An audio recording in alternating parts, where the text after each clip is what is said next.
Hello, my wonderful, beautiful friends. Welcome back to r/Entitled People. Where in today's episode, you'll get to hear some ridiculous stories, guys. The first story, a woman gets put in her place for trying to use a disabled bathroom. The second story, a Karen gets upset at a baby name. The third story, a Karen berates OP for holding a box of tampons in public. And we'll finish up with some petty revenge on a Karen. My friends, do hit that subscribe button for future stories, and I will personally send you an autographed Karen to your door. Oh, let's dive in, my friends. So, a little background first. My church has a finished basement with a huge kitchen and common area, usually used for after-church coffee and donuts and events. Underneath the back stairs going into the storage space is a little one-person bathroom, meant mainly for people with disabilities and injuries, so they don't have to go all the way back upstairs. So, onto the story. About 8 months ago, I had screwed up my knee pretty bad by landing very wrong on our trampoline and was on crutches with a metal brace for a while. So, during one of our breakfast fundraisers, I was sitting at the end of the food tables handing out silverware. This is important because everyone who came through saw me and greeted me, including the entitled mother. I had decided to use the restroom, so I temporarily switched with my godmom and hobbled my tall ass over to the bathroom. Everything was fine for the first 2 minutes of me being there, until someone knocks on the door. The dialogue as follows. I said, "Hello, I'll be out in a minute." The entitled mother said, "All right." Mind you, I can hear her child whining about having to pee, and I recognize his voice. This is important later. A couple more minutes pass, and I'm starting to get up when she knocks again. I respond with, "I'm just getting up. One moment, please." She then said, "Can you hurry up? My son has to pee, and we've been waiting too long." I began to tell her that there's other bathrooms upstairs, but she rudely interrupted me and said that she isn't gonna walk up all those stairs to use that filthy bathroom. At this point, I have my pants on, and started to wash my hands, and I sigh, not really wanting to deal with this any longer. Apparently, washing my hands was a no-no because I hear the child whine again, and she says, "That water is making him have to pee even more. You are torturing my child. Get out here now, or I'm getting the father," who's my priest. I said, "Ma'am, like I said earlier when you rudely interrupted me, this bathroom is for disabled. I know for a fact that you and your child are perfectly mobile." She responded with, "Then why are you in here? You don't sound disabled." In my head, I was thinking, what does that even mean? That was the last thing out of her mouth before I opened the door, my crutches back under my armpits. And I said, "Well, I sure feel disabled." The entitled mother's eyes widened, seeing my brace and crutches, and she grabbed her kid and bolted for the stairs. I didn't see her for the rest of the morning, and she still avoids me at mass to this day. It still makes me laugh. Oh my friggin' goodness. Guys, that is terrible. You don't sound disabled. Is this the ignorance of some people, or is this a Karen being a Karen? Guys, I'm actually lost for words. But OP handled that amazingly though. I sure feel disabled. I would pay money to see the look on her face after OP dropped that on her. Steve-O, can you please throw up that surprised Pikachu face? There it is. That's probably what she looks like. So, back in the late 90s when Sears wasn't sad and dying, my mother was an assistant manager. Her boss, Karen, was also pregnant, and this generally wasn't an issue, until it was. Now, my parents spent a long time choosing baby names, and when I turned out to be a girl, they really wanted my name to be gender neutral to prevent future trouble finding jobs. And yes, that's the actual reason, but my middle name remained the same as when they thought I was a boy, which is Ryan. When they decided on my full name, my mom told her friends about it, and one of them ended up telling the manager. As my mother was on lunch break, this lady storms in, already red and furious, and said, "I heard you were naming your baby Ryan." My mother is, of course, stunned. She stays silent for a few moments before finally answering and says, "That's her middle name, yes." The woman exclaims as though this is some sort of a great revelation. "Your baby is a girl." This woman snaps, her face even more red, and said, "Ryan is a boy's name." My mom replied with, "Actually, it's gender neutral." At this point, my mother's surprise is wearing off into a bit of righteous confusion, and asked if there's a problem with that name. The woman said, "You can't name your baby that." The woman is practically shouting at this point and says, "I'm naming my son that." My mother stares at her, trying to work out what kind of mental gymnastics it takes to decide your choice of baby name gives you the authority to veto someone else's baby name. She says, "So?" Karen then says, "Change your baby's middle name, or I'm going to fire you." She's also drawn a crowd with this whole scene to witness the utter insanity that was her outburst. People who could act as witnesses for my mother if she attempted such a thing. My mother answers flatly, "I don't think you can do that." Karen stops for a moment, maybe realizing that my mother was right on that point, and once again demands, "Change your baby's name. I chose Ryan first." Ah, yes, calling dibs. Surely my mother would have to respect a grown woman calling dibs on a very common name. My mom finally answers flatly, "Ryan is my maiden name." At this, the woman stops, still furious, sputters for a moment, and finally stomps off. My middle name is Ryan. My mother's boss named her son Dylan instead.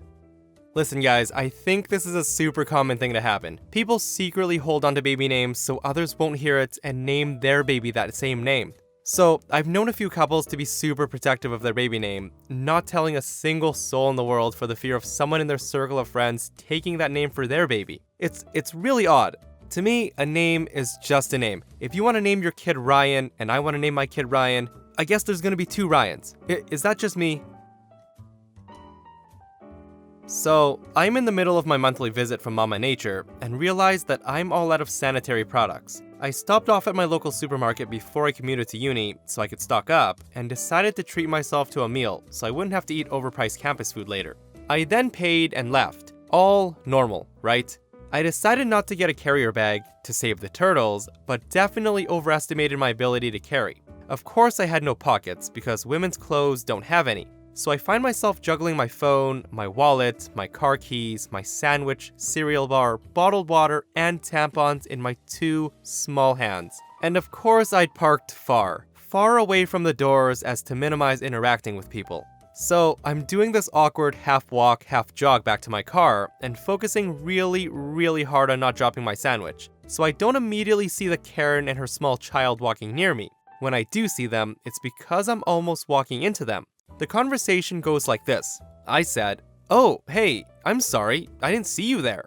The mother begins to tell me that it's fine and no worries until her beady little eyes lock onto my hands and she stops mid-sentence. She just stares at my hands. Now, my sandwich did look good, so I can't say I blamed her for looking at it first. But I was a little weirded out. I give her a couple of seconds to find her voice, realize she's not going to continue, and politely carry on my voyage to my vehicle. I don't really look at the mom and her son, but I guess at some point, they start walking again, in the same direction as me. Well, what do you know? They're the proud owners of the only other car in my carefully selected deserted corner, parked a few spaces away from me. She shouts, hey you shouldn't wave those around, you know, there's a boy here." I responded with, "What?" She then says, Those things you're holding, they're personal items, get a carrier bag." I look down and finally realize that she's referring to my tampons. Now, maybe it's just me, but I don't really see an issue with carrying my shopping to my car without a bag, even if my shopping is sanitary products. They aren't exactly dirty mags, are they? And I have needs.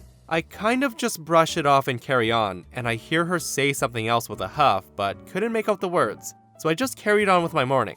Now, I get to my car and realize my dilemma. My hands are full, plus a locked car, and that's a struggle. Being the bulkiest thing I'm holding, I put the tampon box on the roof of my car so I have some room to maneuver my keys and get my door open. I'm merrily doing so when I feel a presence beside me, and then a scrawny clawed arm reaches over my shoulder and snatches my tampons from where they lay. I turn around and there she is, looking absolutely livid.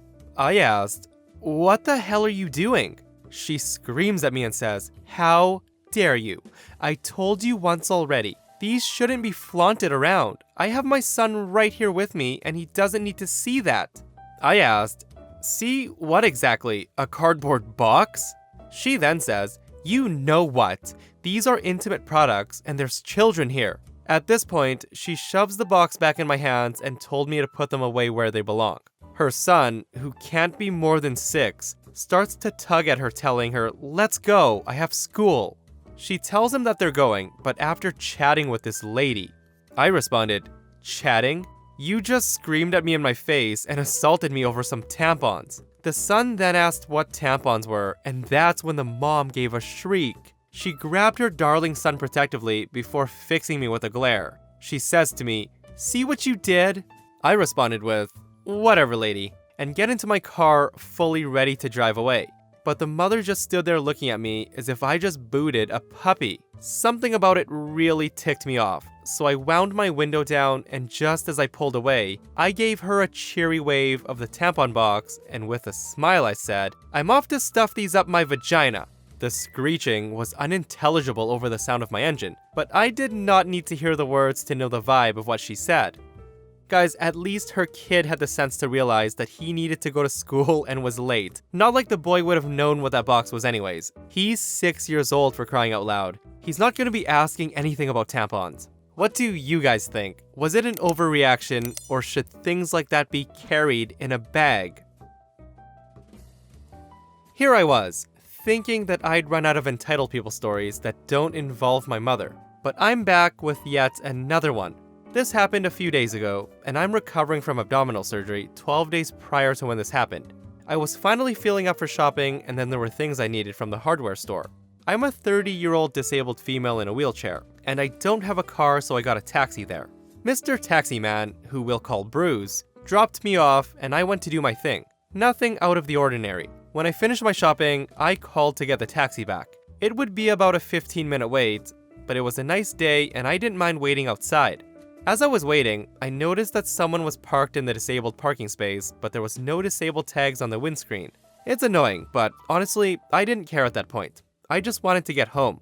About 10 minutes later, I saw a middle-aged woman walk out of the store and went straight to the car. She opened the boot, put her shopping in, and went around to the driver's side. But instead of getting in though, she got out a cigarette and started to look at her phone. A few minutes after that, I saw my taxi arrive. Bruce, being the polite and patient man he is, waited for the woman to drive out of the car space. Karen knew he was waiting for her, and she was damn sure that she was parking illegally in the disabled parking space, but do you think she cared? She finished her cigarettes and got into the car.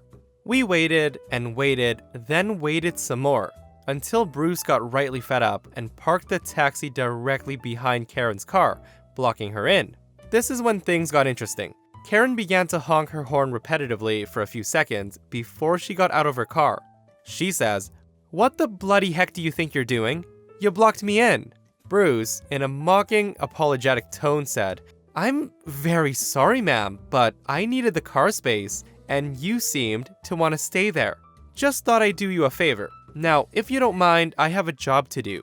Bruce gestured in my direction as I gave Karen a big smile. I hate confrontation, so I appreciated Bruce doing it for me. Bruce got into the car and fastened me and my wheelchair into place, and all the while Karen was yelling profanities and threatening to call police. If it were any other day, I would have been happy to call the police so Karen would get a fine, but I just wanted to go home.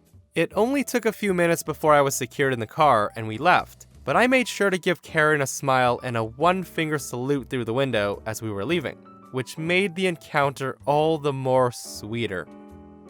What a way to end an episode of r/Entitled People, getting a petty revenge on a Karen.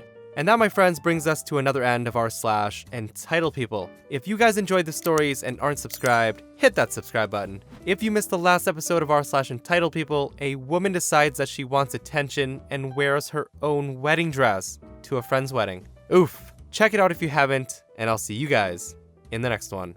I love you.